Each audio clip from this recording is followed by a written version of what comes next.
जळगाव पोलिसांच्या petrol pump घोटाळ्यात नवा ट्विस्ट. उपनिरीक्षक वाघ व मुलाला वाढीव पोलीस कोठडी, घरातून लाखोंची रोकड हस्तगत.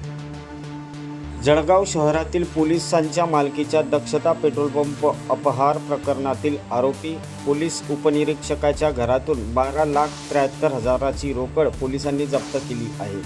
पेट्रोल पंपावरील अपहार प्रकरणात व्यवस्थापक उपनिरीक्षक वाल्मिक वाघ यांच्यासह त्यांच्या मुलाला 4 दिवसाची वाढीव पोलीस कोठडी मिळाली असून या गुन्ह्याच्या तपासांतर्गत शुक्रवारी तपासाधिकारी राहुल गायकवाड यांनी वाघ यांच्या मुलाला सोबत घेऊन घराची झडती घेतली. या प्रकरणात आरोपी वाल्मिक वाघ यांच्या घर झडतीमध्ये घरातून 12,73,000 रुपये हस्तगत करण्यात आले. पोलीस दलाच्या मानव संसाधन विभागामार्फत चालविल्या जाणाऱ्या दक्षता पेट्रोल पंपावरील व्यवहारात 1,33,752,000 रुपयाचा अपहार प्रकरणी गुन्हा दाखल करण्यात आला आहे.